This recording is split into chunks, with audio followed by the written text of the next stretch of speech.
All right, Todd, with Store Smart Insurance, one of our sponsors today. Todd Lee. Thanks, Stuart. You know, next time you have a meeting, if Ray comes, I heard he plays a mean harmonica. You should give him a play while everybody's coming in. You're in a band, right? Are you still in a band? Yeah. Okay. Quiet. Okay. I know most of you guys in here. For those of you who don't know me, my name's Todd Levy. I'm the Regional Sales Manager for Store Smart Insurance. I live in Atlanta. Store Smart's headquarters is in York, Pennsylvania. I'm a licensed agent. I'm licensed in the state of Georgia, Tennessee, Alabama, Mississippi, and Louisiana. I'm also the president of the Tennessee Self Storage Association. Now, to give you a fair warning, this is the first time I've got up and spoke and had a PowerPoint. So I'll try to stay on track, but I'm going to veer left and right here probably a little bit. Store Smart, the wonderful, exciting world of contents insurance, right? All right, what Store Smart is, my goal with Store Smart is to build a wall of protection between the owners and the tenants. Okay, it's not necessarily about, hey, there's opportunities here to make extra revenue with admin fees each month, or adding extra value to your property, which we do those things too, but if you don't build a wall of protection, it's hard to get to the other two things I just talked about. Okay, so I want to focus on the protection part. First of all, everybody here knows Scott Zucker? Everybody should know Scott Zucker. If you don't, he's a great guy. I guess this doesn't work. Let's see if I can. Yeah, that'd be great. All right, here's a quote from Scott. If you don't know who Scott Zucker is, he's our legal consultant analyst for the National Self Storage Association. All right. In the last sentence here, no self storage facility should operate with some type of insurance option for their customers. That's coming from our legal guy, right? All right. Now, I know in this day and time, most of you in here, owners, you're offering either a pay with rent, and it's going through the software, type of contents insurance for your tenants, or you may be handing out the pamphlets. These mail-in, what I call them mail-ins. The tenant will mail them in. All right. Well, let's talk about this. Here I go. I'm veering off already. You know, Scott's talking about building a wall of protection. I travel through the Southeast quite a bit, and I talk to a lot of owners, and I talk to a lot of managers. And I want to share something with you, try to open your minds up a little bit and maybe think a little bit differently. When I go sit and talk to a manager or owner, they'll say, well, Todd, we hand out those pamphlets, and we don't mess with it. You know, we don't feel like we need to mess with it. And most of our tenants, I love this one, most of our tenants have homeowners insurance anyway. Well, let's break these two things down real quick. First of all, the pamphlets, when Scott's talking about they need to have insurance and build a wall of protection, you can't see the wall you're building with these pamphlets you hand out. You're just hoping if they need that insurance that they're going to be reliable enough to go home and responsible enough to call and get their insurance that they need, because we know all these tenants are very reliable and responsible, right? Well, it's hard to see any kind of wall being built for that protection. All right, and my favorite one is the homeowner's insurance. Well, that's fine. When somebody says, Todd, most of my tenants have homeowner's insurance anyway, what that tells me is they probably own a home. That's great. You know, homeowner's insurance may cover the contents in a storage unit, and it may not. 99% of the time, the tenant walks in, they say, "Oh, I think my homeowner's has coverage on this." They don't know. They have no idea. They're not, you know, they're wanting to get out that door and not pay any extra fees, right? They want just to get out the door. Well, let me give you an example of homeowner's insurance.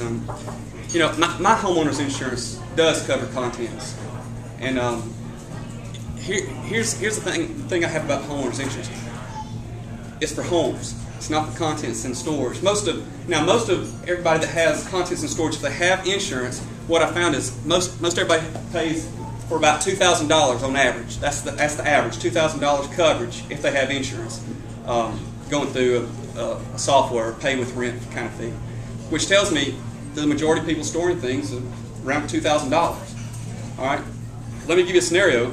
Say I go rent a unit at Keith's storage facility, Magnolia Road, or Magnolia Self Storage, and I'm in unit A104, and I store my $1,800 dining room table. Now, I don't have an $1,800 dining room table, so let's say I store that, And next day, lightning comes, hits the building, and it catches on fire. And now, the next day, I have $1,800 of ashes in Unit A104. So I go to call my homeowners to claim it, and they'll say, well, Mr. Levy, absolutely, you can claim that, but you have a $1,000 deductible. Well, now it's $1,800, and I have a $1,000 deductible. Well, if I had StoreSmart insurance, I wouldn't have any kind of deductible.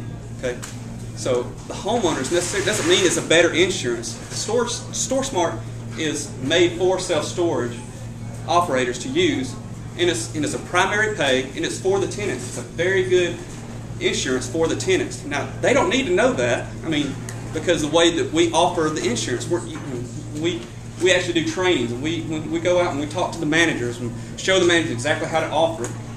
We're not expecting them to sell it. You can't sell it. It's illegal to sell it. You offer it, right? So that's my little deal on homeowners, homeowners insurance. Now, let me get back on track. Talking about protection, liability. Go ahead, one more. Has anybody ever heard of the Slidell case?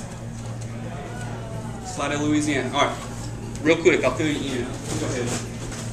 I think it's back in 1981. There was 2 tenants, had a storage unit, and they had the same agreement they signed. And in that agreement, the owners, there's 2 owners, the owners had put in there, they called it a warehouseman back then, not owners or self-storage, warehouseman. The warehouseman is not responsible for any acts of God to your, or smoke or theft to your belongings, etc. And listed a bunch more perils. Well, they had an issue with the facility, and they wanted the owners to pay for it. Owners didn't want to pay for it. They said, you signed this document right here. Well, they took it to court, and it went all the way to the Louisiana Supreme Court, and the tenants won. Okay? So just because we have that, and this is what Scott's talking about, just because we have it, you know, saying, hey, sign this, saying you decline insurance, or you don't want it, and you know, we're not responsible for it, doesn't mean you're protected all the way. What Scott's saying is you need a third party there to help protect you as an owner to that tenant. You never know.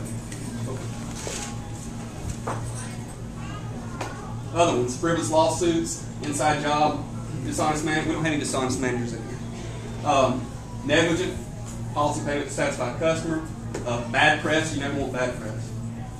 And I've seen that a couple times in Atlanta here recently with some of the REIT chains being sued. All right, that's the Slidell case. All right, so and here's some. You know, you never know what's going to happen, right? This is the depressing part of my presentation. Go ahead. You put through this about every 5 seconds. So the unknown is out there. You don't know what's going to happen, but it's reality. Fire can happen, lightning strikes, the guy next door with the meth lab, you just never know that. You know, you never know. What? I just laugh when you said well, I'm just saying you never know what's going to happen, right? So you need an extra wall of protection. All right, let's talk about something. Let's get off something not so depressing. All right, what StoreSmart does, I just talked about build a wall of protection. We're good at it. We're professionals at it. We know what we're doing. I'm about to prove that to you here in a second. Here's an example right here. Let's say, here's what we can do to add value to the property, not just give you a good policy to give your tenants a primary pay policy. And you know, we show the managers how to do it, and you're going to get good results out of it, but we also add value. Now, facility size, say 500 units, 80% occupancy, which gives you 400 units occupied. Average premium, $9 a month. You know, most of them are $8, but you'll have some $12 a month premiums, $15 a month premiums thrown in there. So we just use $9. Administration fee, we'll put in 40%. All right, 25% right here of 400 are enrolled. Your admin fee that comes back to the store is $360 a month, $43.20 annually, and then at an 8% cap rate, we've added $54,000 of value to the facility. Now here's my goal. I can get to 60 to 75% of your facility, of your tenants out of 400. Now it's $1,000 a month, and we've added $162,000 at an 8% cap rate of value to the facility. All right. Now let's talk about this. 75%. That's the top end. I would think we're not a StoreSmart's not a mandatory program. We don't preach mandatory at all. But we know that we go out there and we get somewhere between 60 and 75%, including your existing tenants. We can do that for you. Nobody leaves a unit When they walk in, if you're walking off the street, nobody loses a tenant. You lost a tenant yet because they offered Store Smart? No. Okay. Good. So I haven't heard of anybody losing a tenant yet. So it doesn't happen because we don't make it mandatory. Somebody pushes back, no problem, Mr. Smith. We'll make you the exception. You don't need this insurance. But we know how to offer it where we're going to capture 6 or 7 people out of 10 that walk in. Okay, so we're building it up. Now, on the for your existing tenants, what we do all the work. If the owner says, "Yeah, I want to go after all existing tenants. This program is working. This is what happens all the time." I didn't know it was going to be this easy. This is great. We're knocking it out of the park.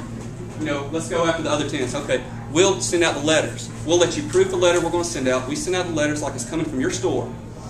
And then we capture somewhere between 60 and 75% of your existing tenants. Nobody moves out. All right, we'll get them enrolled. They also, on that piece of paper, have an option to sign it and say, "No, I don't want anything," fax it back in.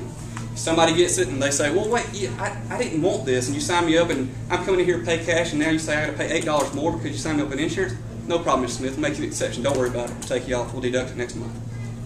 Okay? It's very simple. But you're going to capture the majority of the people that you have, the majority of the tenants you have. All right? Everybody follow me there? It's very simple. We take care. We pay the postage. We send them out. We work with the managers on that. Our trainers work with the managers on that over the phone, via email, and over the phone. We don't overwhelm the managers. The first month we'll send out 50 letters because the manager has to recoup those the next month. And then the next month prior to that, the manager's used to it, so we'll send 75 letters out until we get through the whole portfolio of your store. Okay, that for everybody that's not on tenant insurance. It's just that simple. If Scott was here, I don't like talking about this, but if Scott was here, he'd say, "There's money being left on the table." He likes saying that. I don't like saying that. I do it for protection. Because if you have, go ahead, Stuart. Blue representing insured tenants. Go ahead. If you had that, and then you have this, when you sleep better at night, if you had all these tenants secured with insurance, they're insured. Okay, we're not going to capture all of them. That's okay. You don't have to capture all of them. You capture the majority of them. And you don't have to do anything as owners. We take care of that. All right? All right, a couple examples real quick. Most of you guys know Trip Banking here. We took his stores over from another supplier. And the month prior to us taking it over, he has 15 stores. Those stores were running 15% enrollments from walk-ins in 15 stores. 30 days after we train, because we do a 30-day follow-up and then a 60-day follow-up at each store that we go personally train. So 30 days after we followed up with Trip stores, he was at a 64% enrollment from walk-ins after training. Okay, that's what we do. Again, we know what we're doing here. A 19-store portfolio in Mississippi. We just finished up. They didn't even get to their 30-day mark, and we just checked them out. They were doing so good. They're at 82% enrollments, and they didn't have anything set in place. So for our 2-3 years, there was no extra revenue. There was no extra protection. And now he's getting 8 out of 10 people that walk in are signing up for insurance. And those guys are knocking it out of the park. His lowest store out of 19 stores was 60% enrollments that walked in their store, and that's great. That's kind of the target. 60% is 82. And I don't know if you know this. Wes has 2 stores. You don't have to have a big portfolio for this to happen.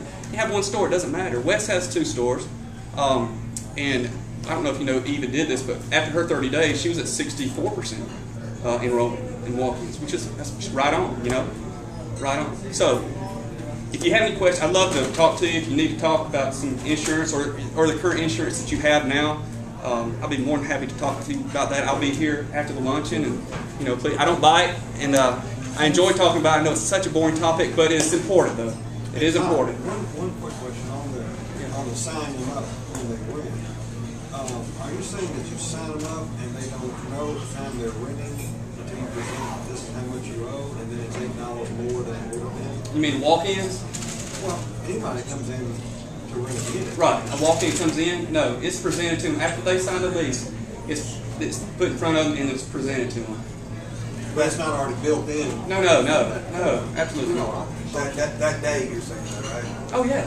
But you're saying if somebody signed up on the new company, you mail out the letters to go out to them if you're trying to get it from your existing. That's for your existing customers. You may have had existing customers for the last 5 years.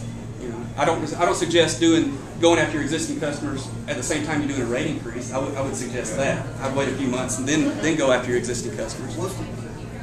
What's the most you can sell somebody? Say if I had a big 10 by 40 unit and I had a bunch of commercial stuff in there, said, I need like $18,000 insurance. Would you sell me $18,000? Well, first of all, if it's a commercial unit, more than likely if they're running a business, they have commercial insurance anyway, so we don't bother those commercial people, right?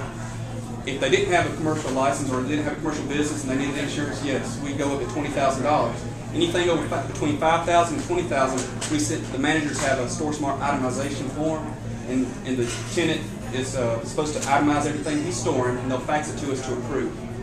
It's just very simple. And look, by the way, I get a lot of, well, it's a lot of work, and I don't want to. It's not. It's 5 sentences, 3 keystrokes in software, and a fax, and that's it. And this is all after the sale of the unit. Can you vouch for that? That's right. Okay. Pretty awesome. Yeah. Thank you. I appreciate that. Yes, ma'am. You may have covered this, I'm not quite sure. You said $18,000 dining suite. $1,800. Oh, well, what if it's an $18,000 dining suite? It's fine, we can insure that. My property is in a pretty upscale demographic. I run into a lot when, I leased a lady 3 units the other day, 3 10 by 20s, and she looked at the coverage amount versus the price. She's like, well, each of my units have well over $100,000 in them, so it would cost me far more to insure it than it would to even store it. It's ridiculous. So in that situation or scenario, what would you do? What's that exact question, though? Well, I mean, how are you going to sell insurance to somebody that's paying triple? How do you insure someone's $100,000 worth of items? Well, I mean, if it's that much, they're going to probably request it, I would think. If they don't already have it insured, and if they're okay with their homeowners and they know where their homeowners covers it. My point is, you simply just can't sell it to them. Those people just don't want it. And I'm not being negative. I'm just. Well, but I really thought you said $18,000 on the dining room. no, I said I couldn't afford $18,000. I said $1,800 because the majority of people have around $2,000 or such in their units that they store as a whole average. So I use a $2,000 scenario. So how does the $2,000 work if they bought the minimum coverage because, as we presented, it's a requirement of the lease. They buy that and they. Oh, it's a requirement of your lease? I'm giving a scenario. Okay. They bought the $2,000 coverage and they have $12,000 damage. They only get covered. They only get Up to their limit. Okay. Up to their limit. Yeah. Did I answer? Look like you still might have a question. Even on the if it was $18,000, the way that we show the managers how to present that, they would end up going back and double checking their homeowners to see if it's covered, because that would be a lot of insurance, obviously. For a $20,000 policy, that's a good bit they have to pay each month. Now, we do have what we call 2-for-1. I don't know if any of my competitors have this, but if somebody comes and gets 2 units, they can get one policy to cover both those units. Okay? I always forget about that myself, but we do have that. Todd, is there anything or anybody that need to verify their values? You know, in her scenario or even your scenario, it was an $18,000 table or whatever, and they buy $18,000 worth of insurance on their funds units. I mean, that's what they're saying is worth, but do we really get into all that, or is it just... The adjuster will, if something ever happened, that's when the adjuster comes in and looks at it and figures it out. How would he know if it's ashes? I mean, how would he know, or how would anybody ever know? That's some of the things we face in insurance and all those claims. You know, just going by word. And, you know, if you can sleep at night by saying, yeah, it was worth $20,000 and it's only worth $10,000, and not get caught for fraud. I mean, that's up to the tenant.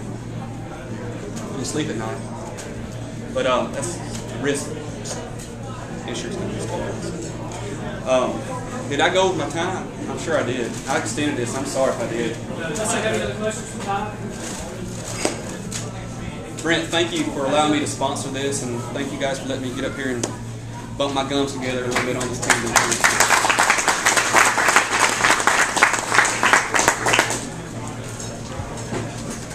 Thanks, Todd. You're welcome.